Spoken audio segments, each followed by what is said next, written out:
Every year for the last dozen or 15 years, I've attended the Williamsburg, Virginia conference, Working Wood in the 18th Century.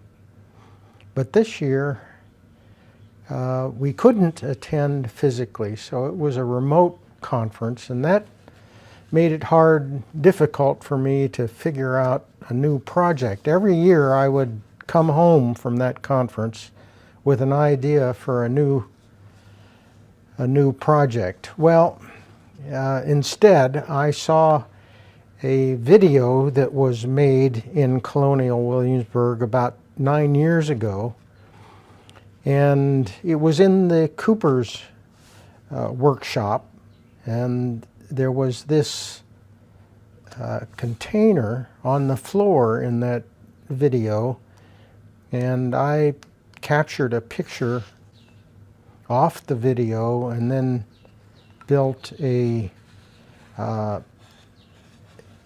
Sketchup model. It's an elliptical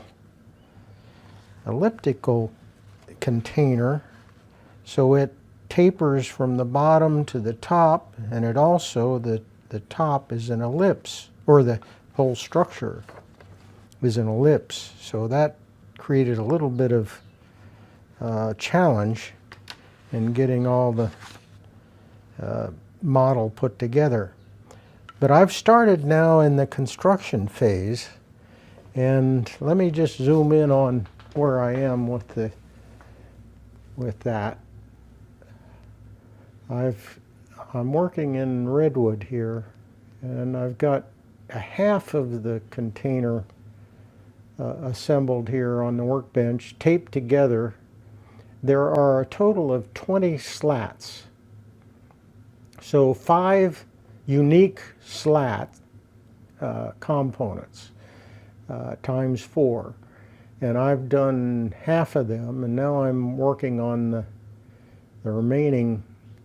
I've gone through several cycles of just how to go about constructing these staves, and what I've come up with so far that's the easiest and most precise way I can do this is in SketchUp. I created full-size templates of the top views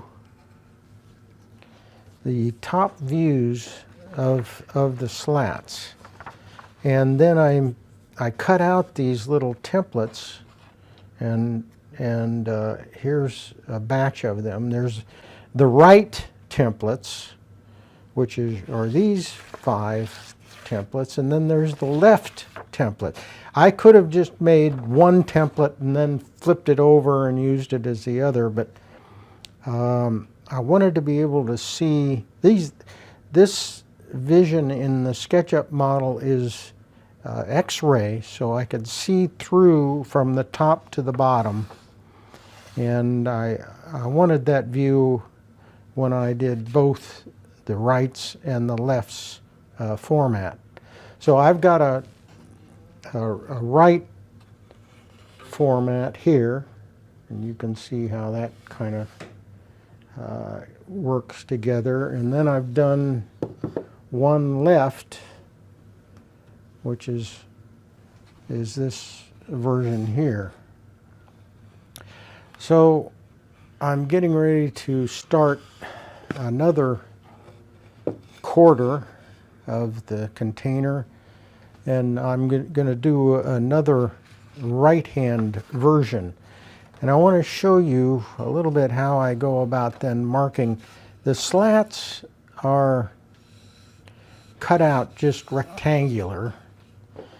This is a number 1 right stave, and it's already been shaped with the angle.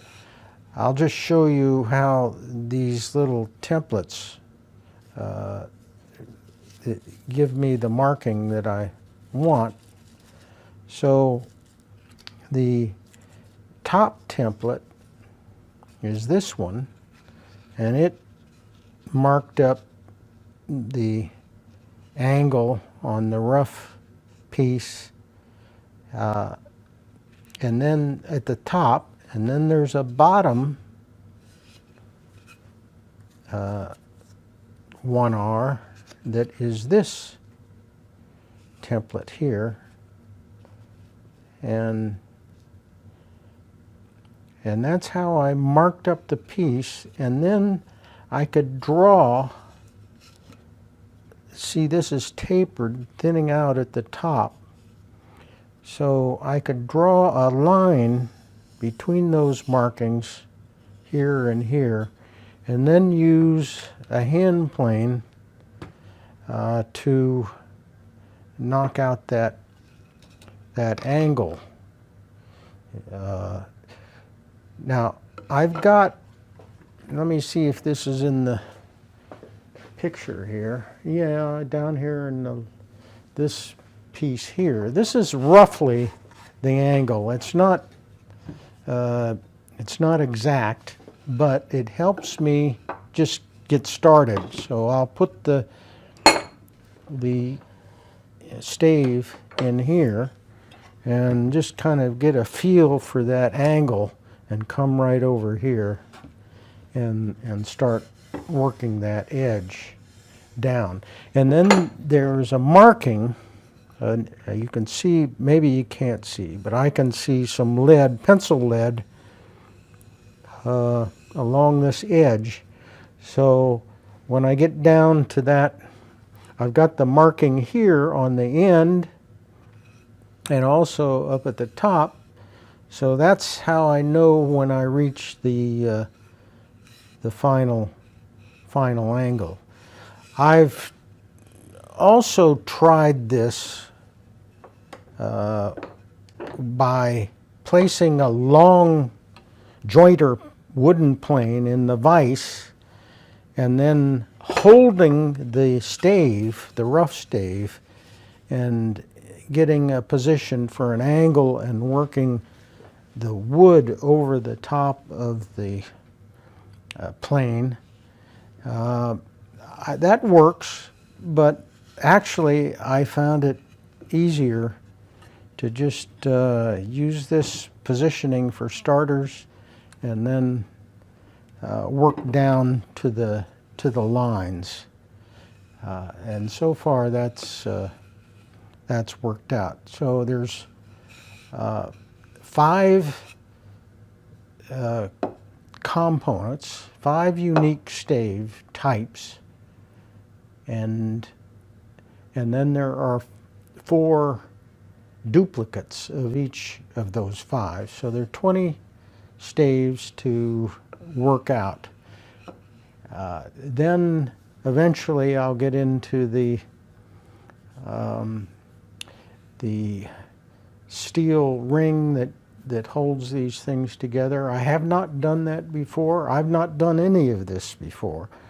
So I'm just kind of working through the process as I go and figure out a way of doing it that I can manage in my shop.